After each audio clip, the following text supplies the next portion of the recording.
Everybody loves the action items? Maybe not.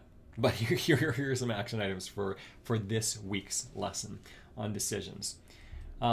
Remember the order of success. This is the order of success for making profitable decisions. And maybe some of you have heard this from me before. I talk about it a lot because it's so important. Okay. Number one, know your purpose and your passion. Again, this is lesson one, right? Number two, know your goals. Lesson two. So you've got to start off with your purpose and passion. And you know what? Your purpose and passion, typically over a long period of time, your why. People call this different things. And for me, it's not important what it's called. It's more important that you understand what it is. Understand what drives you, what emotions drive you towards behavior long term. Sit with it. Think about it. Work on this, guys. If you haven't worked on it enough, work on it more. If it takes you 6 months, work on it. If it takes you 2 years, work on it. Once you have this, your goals become so much easier. Because now you take your goals and you go, oh, well, how do they add up to my purpose and passion? How do they lead me to the value that I want out of life and the legacy that I want to leave and whatever those things are? Once you've established your goals and purpose, ask yourself, does whatever this is move me closer or further away from my goals? That's how we make decisions. So that's how you set up your plan, to decide on a plan and make mistakes. Always base your decisions on your goals, not on your circumstances. If you ever catch yourself saying something like, I would like this, but whatever comes after the but is your circumstance. And I talk about this a lot in my different presentations that I do with people. The cardinal rule of decision making is make a decision right now where you are based on your goals, not on your circumstances. If you don't have money, who cares? Most business owners haven't had money at certain points. They figured it out. You don't have time? Guess what? Most business owners have not had time at different times. Figure it out. It sounds a little harsh, doesn't it? What I'm trying to do is say, listen, stop, think about Yoda, okay? He says, there is no try. Do or do not do. There is no try to Luke Skywalker. And that's a really good example. It's a really good lesson in wisdom. Do it or don't do it. Stop whining. And again, we're going to talk about responsibility in the next lesson here. But analyze mistakes, revise the plan, take more action. Is your plan, if you're setting big goals, do you know how to do it? No. So decide on a plan and make mistakes. Analyze the mistakes, revise the plan, take more action. This is the order of success for business. Know why. Set goals. Decide on a plan. Make mistakes. Analyze the mistakes. Revise the plan. Take more action. Always thinking about your goal. Always thinking about your why. Here's an example. If you want to, and I talked about this a little bit before with goals, right? If you want to retire in 10 years, let's say you don't have very much residual income, and you want $10,000 every month when you retire, passive income from your business. And maybe your plan is to sell your business, is in the picture, okay? Maybe this is a sold sign for a house, but let's say you've got a plan for your business, you want to sell your business. Let's say an opportunity comes up to build your business in a certain way that will get it up to the level where you can sell it for what you want and passively invest in real estate to have $10,000 a month. Listen, if the opportunity for your business comes, or let's fast forward in 10 years. And let's say in 10 years your plan is to retire, sell your business and have passive income from real estate. Residual income from real estate. If an investor comes up and says, I want to buy your business for this much, and it fits your goals, guess what? You ask yourself, does it fit my goals? Does this fit my why? Does it fit into all these things? Do I want to retire right now? Is this what I want? If the answer is yes, then you take the offer. Who cares if it's a little bit less or more? Who cares? Take it. It doesn't matter if there's a little more money or less money. It doesn't matter if it's somebody that you like the way they tie their shoes or not. Those things are unimportant, okay? What do I want? What am I working towards? Does this match? What am I going to do about it? Listen, you'll find solutions to problems as you go. I'll give you an example of real estate for me and investing.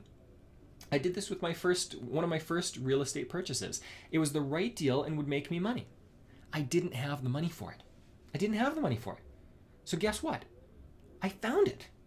I purchased the property sight unseen without the money, upfront money. Most people would think that's insane. But you know what? It fit my goals at the time.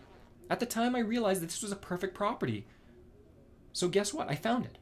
I was motivated to do so because I was on the hook for the property.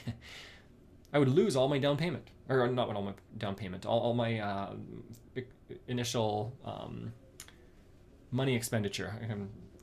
The words, I'm forgetting it right now. But simply putting money down on the property to lock up the contract, I could have lost all that. Here's the cool thing. The decision to move forward is vital. You can make your decisions in advance. For example, when an investor comes to buy my business, if they meet these criteria, I will sell it. If the right person comes up in my life, I will hire them as an employee. If I get an opportunity to do this, I will do it. Make your decisions in advance, because then when the decision comes, in moments of clarity and planning, if you're making these decisions, then everything becomes simpler. Okay, I'll use an example from a different area of life. For example, if your goal is to lose weight, you can make 2 decisions in advance.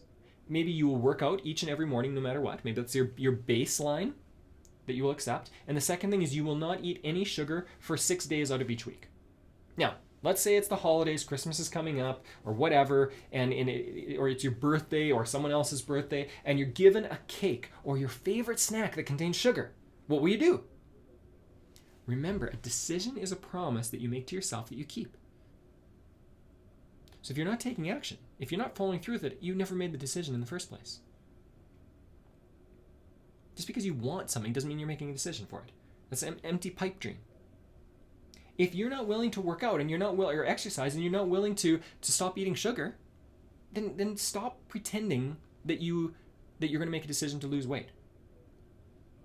Because if it's holiday season and somebody asks you, "Oh, do you want some of your favorite pie or cake or whatever it is?"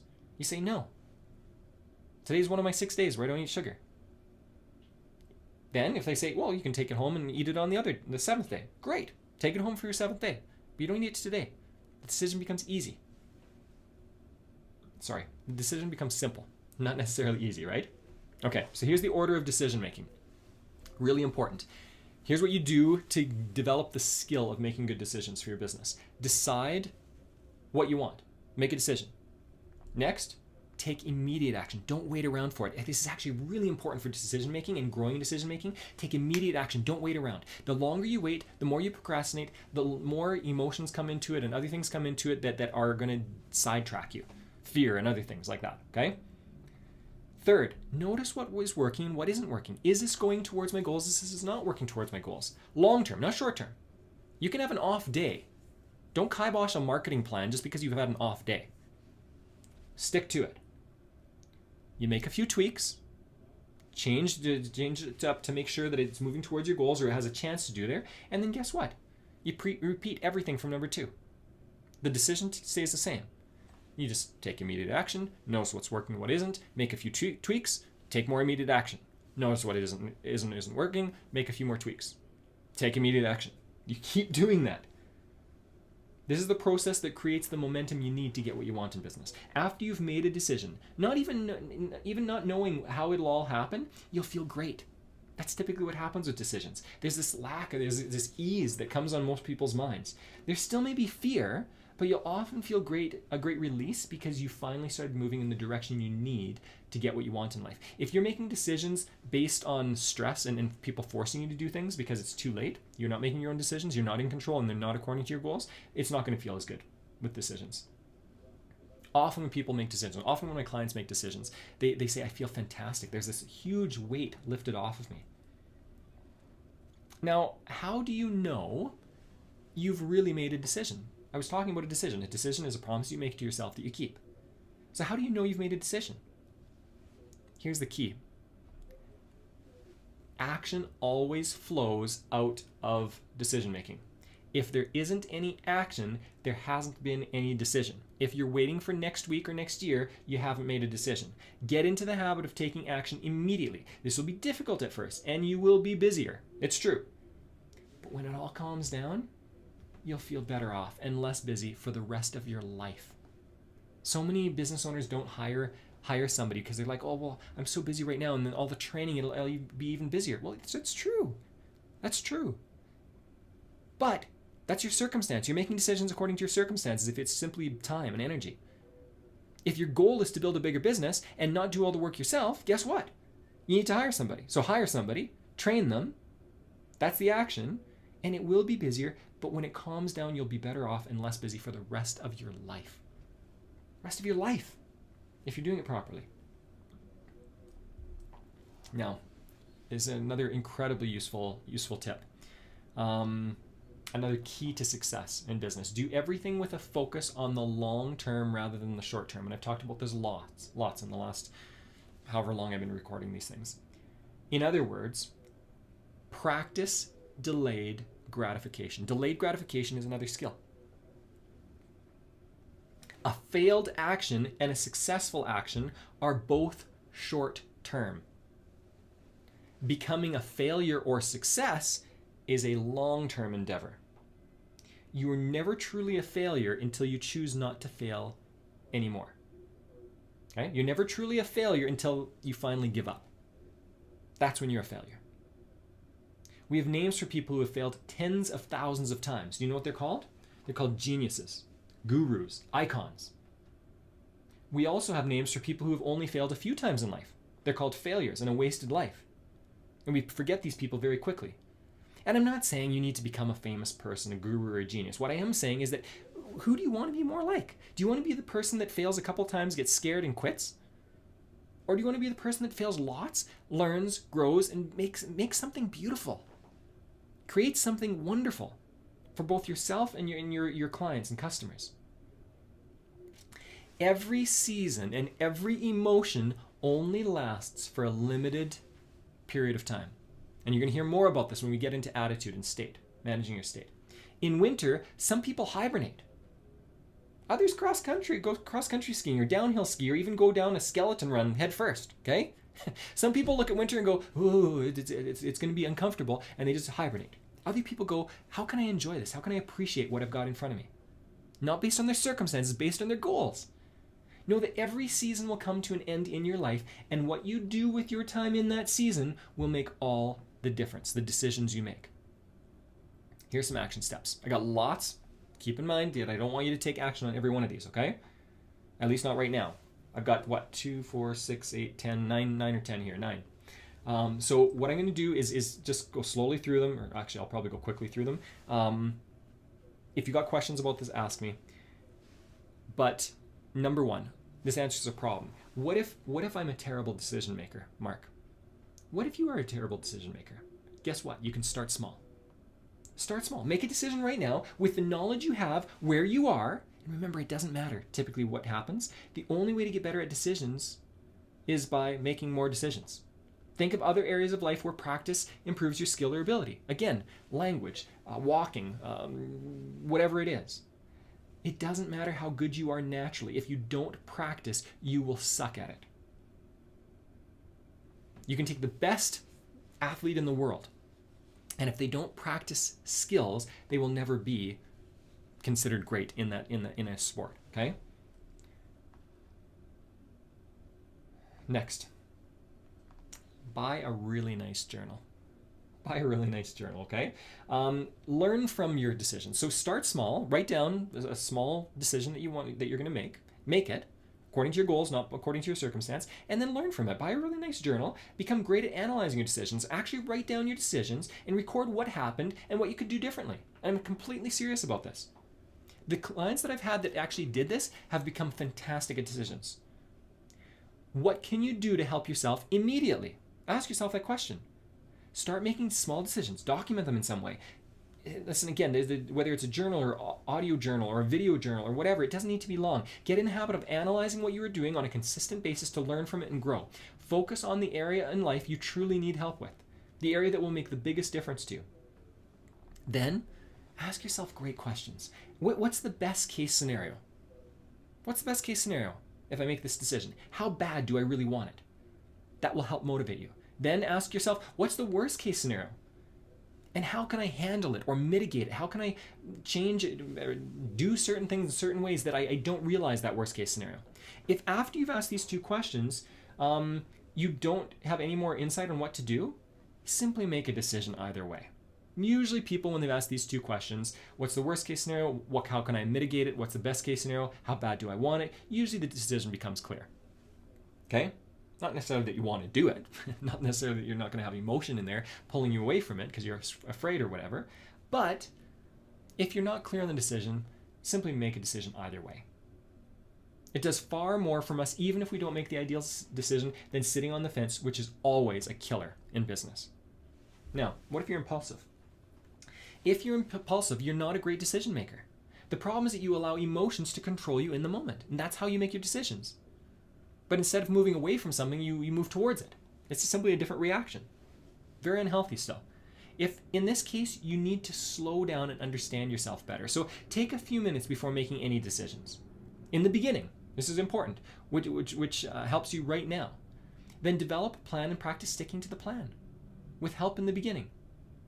Okay, this will help you down the road. So simply slow things down. Ask yourself, what are my goals? How does this lead me to my goals?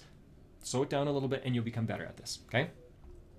Next, practice making decisions. Practice constantly. Make lots of these small decisions. Practice, practice, practice. What to eat for dinner, what to wear, what to buy, what to watch, what direction to pass the food around the table, which side to take when somebody is walking directly toward you. Make decisions. Be the decision maker. Get good at making decisions. I actually practiced that. I practiced it in Sweden when I lived in Sweden. I would practice walking down the street and choosing one direction. And if I walked firmly and confidently in one direction, do you know what happened? Everyone walked around me. Everyone walked around me. Even when I was walking directly towards somebody, other people will move almost all the time. I'm not saying be a jerk about this. I was testing it out and understanding. Every once in a while I'd have somebody who ran right into me, okay, or came close. So I'd always move in the last minute. But having said that, when you choose, practice this.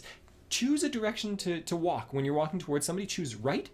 And the other person, even if they initially walk towards you, they'll move away. That's what happens. Because confidence is such an incredible force. And most people don't have it. Next, create a new atmosphere. Ask for accountability. For a month, play a game where others around you, and this could probably start with your family or friends around you, ask you to decide things and do it. Every time you ask someone else's advice, you have to pay money into the learning jar, okay? You make the decisions. When you ask other people's advice, you pay money. As soon as you make that commitment, take a specific action toward that commitment. And tell a lot of people around you what you have decided to do. If you're deciding to move in a new direction in business, tell a lot of people that are close to you. Don't tell anyone, but tell the people who are closest to you. Now your reputation is on the line to push you in the right direction. Accountability is fantastic in these ways. Also, change your language. Make an action measurable with your words. So I've got lots of clients who say, I'll work on my communication, or I'm going to work on my business plan, versus I'm going to book a time with my spouse and my partner within the next 5 minutes, and during that conversation I will practice active listening and never asking a closed-ended question or something like that. Okay, who's going to be more successful? Is the person going to be more successful who says, yeah, I'm going to work on my business plan, or the person who says, I will complete my business plan by next Tuesday? Who's going to be more successful? You know this. This is common sense, really. Make a decision, and then you know how you'll react. Play a scenario out beforehand. I talked about pre-made decisions, making decisions beforehand, having a plan for certain situations. If you know there's going to be chocolate cake at the party, prepare a bit. Ask someone for help beforehand. Talk to somebody and say, hey, listen, I know there's going to be cake. I'm on a plan. I'm not going to eat chocolate cake. Help me out with this. If you see me moving toward it, kick me in the face. No, don't get anyone to kick you in the face. But make a statement, okay? If you are easily swayed by someone in life, again, get some help. Don't get somebody to do it for you, but rather with you. Don't get somebody to kick you in the face. That was a complete joke. Get somebody to wink at you, because you're on the same page. You know what each other is thinking, and they're keeping you accountable a little bit, okay? Pre-made decisions, make them beforehand, based on your plan in a moment of clarity. Next, every time you make a decision, reward yourself. Pay attention to how liberating it is. If it isn't liberating, reward yourself in another way, but celebrate things in a certain way. You don't have to celebrate necessarily with buying dinner for you and your family or whatever. It doesn't have to be expensive. It doesn't have to be huge or go on a vacation. It can be something small. It can be every time I do this well, I'm going to smile at myself in the mirror. Like, it can be tiny. I'm going to pat myself on my own back in private, not public, right? Pay attention to all the anxiety attached to indecision and journal it. And coming back to that journal, the second piece there. Buy the journal. Pay attention to what feels good, what doesn't feel good. And it will change how you think about decisions. It will change the emotion attached to decisions. Now, I want to say something really important. This program, this course is of virtually no value to you unless you take a specific action right away and teach yourself to take more action consistently. Unless you develop decision and action, you will continue to flail around in life in very unfulfilled ways. So this is what I want you to do right now. And listen, stress is okay while planning things out. When a decision has been reached, place stress and anxiety aside and don't worry about the results. Simply go out and perform, okay? That will give the results you want. But this is what I'm going to say to finish off these lectures on decisions. I want you to pick something from this list of 9. Pick one thing that will help you. Now, again, sometimes there are a couple things that go together. That's okay. But I specifically want you to focus on 1, maximum 2. Pick 1, maximum 2. And go out and do it. Go and do it right now. If it's to buy a journal, go on Amazon right now and buy a journal. Go on the internet, buy a journal right now. Or get into your vehicle and go out and buy a journal if you need to be in person. If you need to start small, write down a decision that you need to make today. Start small, with lunch, whatever it is. But make a decision right now. Work on one of these skills right now. If you need to create a new atmosphere around you, if you need to work on an accountability partner, call me. Figure out a way to connect with me or somebody else who's running accountability groups and join in them. Get help. Get what you need from this. Okay, final quote. I really like this quote. Because the worst decisions we make in life tend to be the best lessons. We don't generally learn very much from successes. We tend to pay more attention to and contemplate our failures and mistakes, so we need to grow in those. Success is the result of good judgment. Good judgment is the result of experience, and experience is often the result of poor judgment. So make those mistakes, make decisions, fail, learn from them, grow. If you do not fail and learn and grow, you are a stunted human being, and you will always be a stunted human being. I'm serious about that. Now, if you're stunted right now, that's fine. We can work with that. I've worked with lots of people. Grow in your decision making, but choose to be a full person at some point in life, not completely stunted for your entire life. Because if you stay stuck not making decisions, that's where you will be stuck.